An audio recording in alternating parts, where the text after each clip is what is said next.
Professor, o que leva uma célula perfeitamente normal se dividir, originando células anômalas, produzindo um câncer?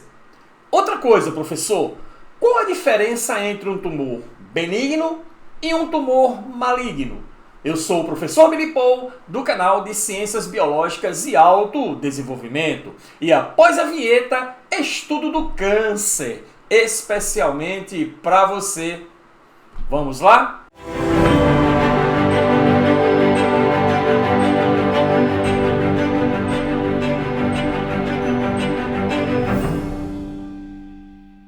Olá você, tudo bem? Seja muito bem-vindo! Estamos iniciando mais uma aula de biotecnologia e desta vez vamos analisar como acontece a formação do câncer, beleza?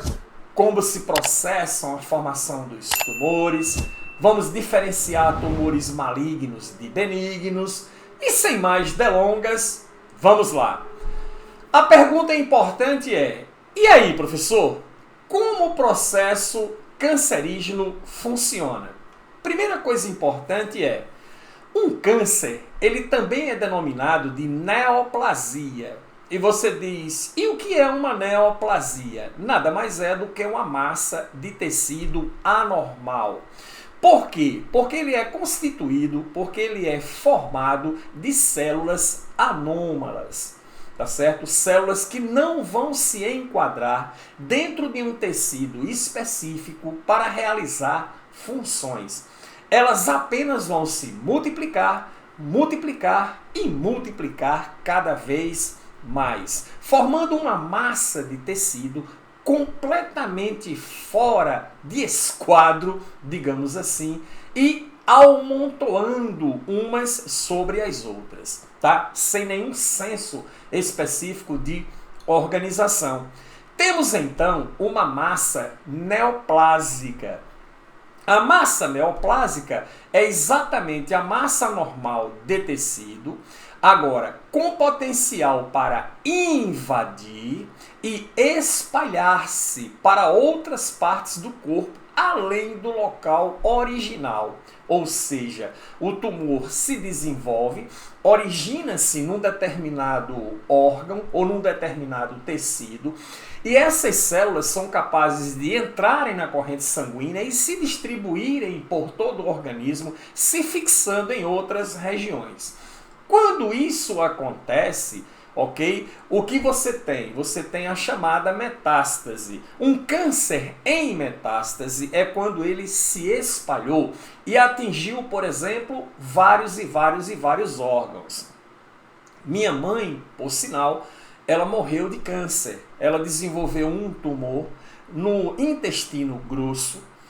Quando se constatou a presença desse tumor, que se fez uma cirurgia para verificar, ele já tinha se espalhado e comprometido todo o sistema digestório dela, ok? E ela morreu realmente desse câncer, porque não tinha mais o que fazer. Ele estava em metástase extremamente avançada. E o importante agora, na nossa aula, é o que faz com que células se multipliquem de forma anômala, tá certo? E passem a crescer, e passem a se desenvolver essas formações, a desenvolver essas formações tumorais. Bom, é isso que a gente vai ver. Só que, primeira coisa importante, precisamos entender como funciona o ciclo celular. Ciclo celular você estuda nas aulas de citogenética. É a primeira coisa que o professor ensina para você antes de entrar no estudo das divisões mitose e meiose. Tá certo? Mas o que é um ciclo celular? O ciclo celular, CC, nada mais é do que um período de intérfase e um período de mitose. Aí você diz, bom, o que são esses períodos? Quando uma célula está em intérfase, significa dizer que ela não está em divisão. No período de intérfase, você diz que ela está, digamos, em repouso. Esse repouso não é bem um repouso, porque ela está em fase de intenso metabolismo, onde ela está sintetizando substâncias, onde ela está acumulando energia, onde ela está desenvolvendo processos funcionais, executando as tarefas, ok, referentes ao tecido onde ela está localizada. Por exemplo, nós temos lá a célula beta pancreática que produz insulina. Nesse período interfásico, ela estará produzindo a insulina para promover a regulação da glicemia. Então, na intérfase, a célula está funcionando normalmente, ela está realizando o trabalho pelo qual ela se diferenciou para fazer. Beleza? Então, ela está no período interfásico. Esse período de intérfase, quando ela acumula substâncias, energia e tudo mais, ocorrem algumas fases que levam à duplicação do material genético para que ela desenvolva a mitose. A mitose nada mais é do que o processo de divisão celular, onde ela vai estar fazendo prófase, metáfase, anáfase, telófase, originando no final suas células filhas. Beleza? A questão é que o ciclo celular ele é intensamente regulado. Isso aqui. Tá? Esse período interfásico de intérfase, aliás, é intensamente regulada por proteínas específicas chamadas de CDKs ou ciclinas. Essas ciclinas têm a responsabilidade de fazer o que a gente chama de checkpoint. Ou seja, no processo da intérfase, nos 3 períodos da intérfase, existem pontos de checagem, onde essas proteínas CDKs vão checar, ok, o desempenho desse mecanismo interfásico para ver se está tudo ok, para que a célula entre no processo de divisão. Professor, não entendi. Vamos lá, vamos ver um esquemazinho para a gente entender como isso funciona. Beleza? Olha só. Eu tenho aqui um esquemazinho, tá? Do ciclo celular de uma célula. Esse I aqui embaixo significa exatamente a intérfase, ou período interfásico.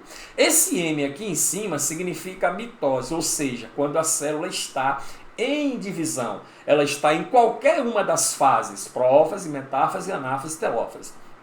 Beleza? Agora, essa intérfase, que é esse período I aqui, se divide em 3 tempos. Um tempo chamado de G1, um tempo chamado de S, um tempo chamado de G2. Nesses tempos aqui, o que a célula especificamente está fazendo? Ela está acumulando material nutritivo, vitelo, acumulando energia, duplicando material genético. Tá? Para quê? Para que ela possa dividir. E aí vem uma questão crucial que eu quero chamar a sua atenção. No período G1, o material genético, os cromossomos, que ainda não estão perfeitamente condensados, eles são unifilamentares. Mas quando chega em G2, ok, eles passam a ser duplicados, eles estarão duplicados. O que eu quero dizer com isso? Uma das coisas importantíssimas que acontece na intérfase, entre todas as outras coisas, é a duplicação do material genético. Uma célula humana tem 46 cromossomos simples, como você está vendo aqui. Tá? Mas ela entra na divisão com 46 cromossomos duplos. E como eu duplico esses cromossomos? No período S, fazendo a duplicação do DNA. Duplicando o DNA, ok? Eu duplico, consequentemente, o cromossomo, que o cromossomo nada mais é do que DNA condensado, DNA espiralizado, de modo que o material genético assume a forma de bastão. Pronto, eu quero chamar a sua atenção para isso aí. Então, no período G1, o material genético está na forma de cromossomos simples, que ainda está na fase de cromatina, tá? E em G2 está duplicado. Essa duplicação ela tem que acontecer sem erros. Você sabe que o DNA tem capacidade de duplicar, mas não pode haver erros de pareamento de base nitrogenada. Uma adenina tem que se ligar a timina, guanina, citosina, ok? Senão eu tenho uma mutação. E essas mutações muitas vezes geram muitos problemas. Bom, entendido até aqui? Beleza. E aí é o seguinte... Nesse período G1-SG2, eu tenho os pontos de checagem, que é chamado de checkpoint, produzido pelas proteínas CDKs, ou ciclinas. E aqui no final do tempo G1, eu tenho aqui um ponto de checagem pela CDK. Ok? Da mesma forma, no final da G2 eu tenho outro ponto de checagem feito pelas CDKs. E durante a mitose, lá na fase de metáfase, eu vou ter uma outra checagem para verificar se o fuso acromático está beleza, se a placa equatorial está bem localizada, os cromossomos estão corretamente aderidos às fibras do fuso, entendido? Então nós temos o quê? 3 pontos de checagem importantes em G1-SG2 para garantir, e também na mitose, para garantir que essa célula ela está perfeitamente ajustada, perfeitamente íntegra para o processo divisional, originando, consequentemente, células saudáveis no final do processo, evitando assim que ocorram processos tumorais. Beleza? Então é isso que acontece aí. Professor, se as CDKs detectarem erros, o que acontece? Aí esta célula aqui será, consequentemente, induzida a um processo de apoptose, que você já ouviu falar, morte celular programada. Temos uma aula específica no canal, que eu vou deixar o link no final desta aula para você acessar, onde falamos em detalhes como acontece esse processo de apoptose. Tá? Que envolve enzimas caspases, beleza? E atividade mitocondrial. Não vamos entrar em detalhes. O importante aqui é que você saiba que qualquer problema detectado pelas CDKs vai levar essa célula a um processo de apoptose. Ela será, então, autodestruída, né? É a chamada autodestruição programada. Não é isso mesmo? Certo? E aí, resolveu-se o problema. Belezinha? Mas tem uma questão. E se a célula não entrar em apoptose, o que acontece? Pronto, vamos lá.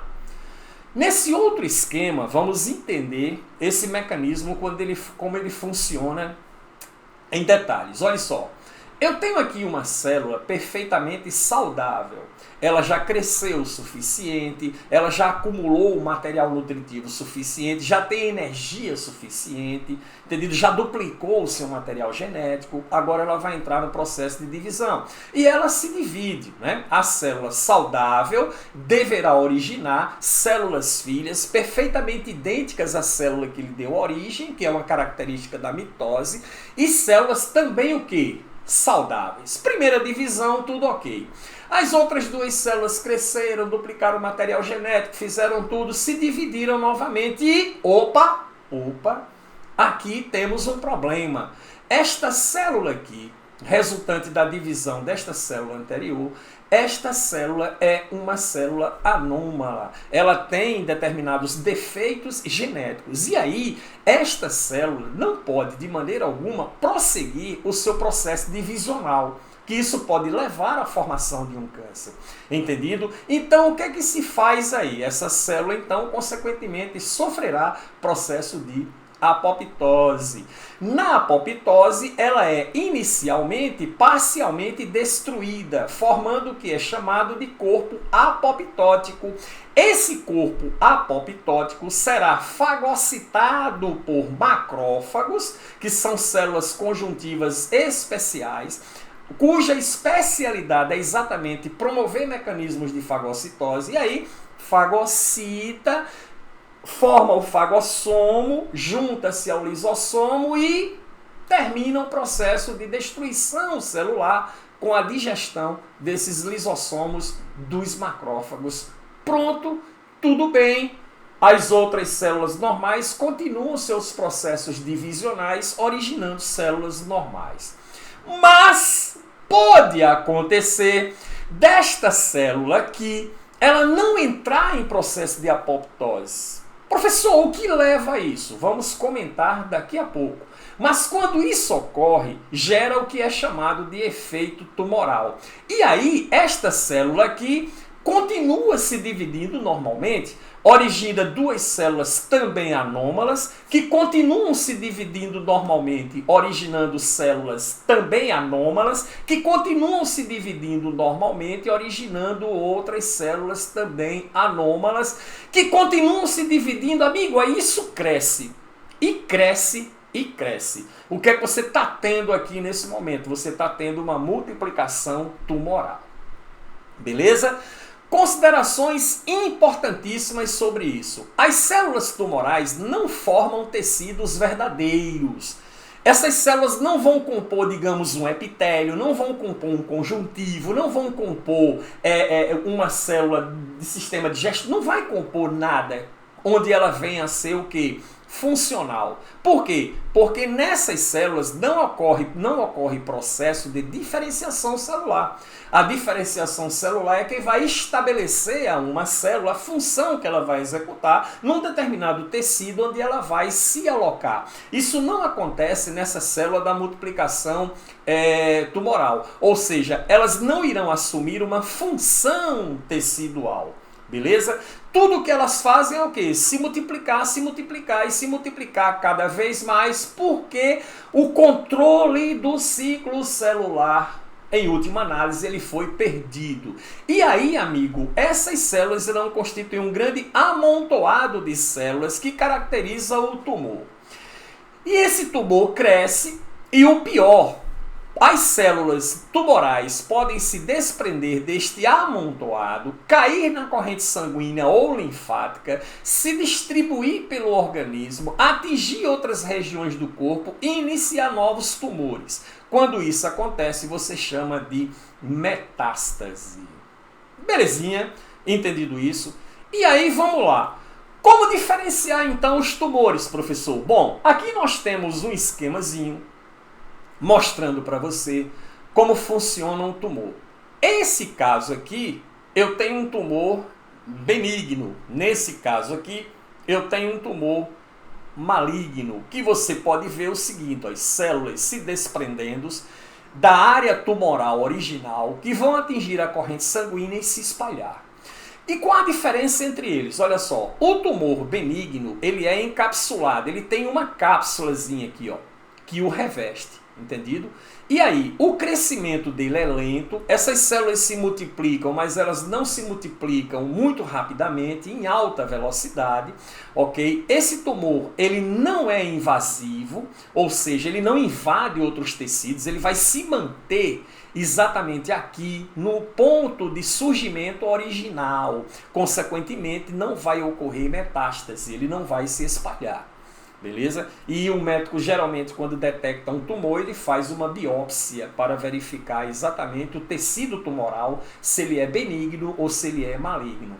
No caso do tumor maligno, o que vai acontecer? Ele é não capsulado, ele não tem a cápsula, as células são livres, misturadas com as células saudáveis, o crescimento dele é rápido, essas células se multiplicam muito rapidamente, ele é invasivo, porque é capaz de se espalhar. E se ele se espalha, ora, eu tenho um tumor com metástase. Nesse caso, o tumor é maligno, nesse caso, você tem um processo de câncer.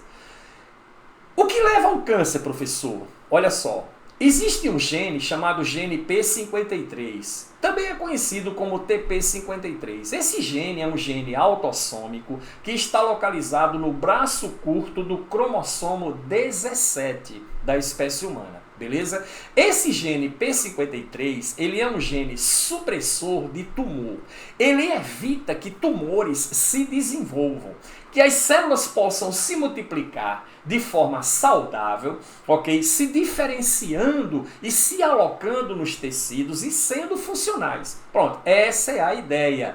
Esse gene P53, ele codifica uma proteína chamada de proteína P53 que executa diversas funções, tais como, olha só, parar o ciclo celular para permitir reparo do DNA, quando o DNA é duplicado, não é isso? Lá na fase S, fase G1, S, G2, quando está ocorrendo a duplicação, se houver erros nessa duplicação e for possível reparar, então o controle desse reparo é feito por essa proteína P53. Essa proteína também induz a apoptose, caso não seja possível o reparo e eu tenha então consequentemente uma célula anômala, então ela será convidada a se suicidar, não é isso? Faz o monitoramento do genoma, porque a proteína P53 funciona como sensor de danos ao DNA, monitorando a integridade desse genoma. Ok? Eu disse para você, o ciclo celular é intensamente regulado, principalmente a parte interfásica desse ciclo celular. Observação importante pra caramba, observação IPC, a proteína P53, então, é considerada a guardiã do genoma, pois exerce papel importante na manutenção da integridade celular. Ok? Mutações no gene P53 que ocorrem, ok, levando as células com dano, podem escapar do reparo e da destruição, podendo iniciar o clone maligno. É exatamente isso que leva a célula anômala a entrar em processo divisional e não em apoptose, o que se chama de efeito tumoral. Beleza, galera? Então é isso aí, é basicamente tudo o que você precisa saber a respeito do câncer e como ele se desenvolve no organismo. Clique no link que está aparecendo para você aí da aula sobre apoptose, né? Que é uma aula envolvendo as mitocôndrias, que envolve as enzimas caspases. E passe na descrição do vídeo, baixe o biomap da aula e o bioesse para exercitar os conteúdos aprendidos. E nos encontramos na próxima. Até lá!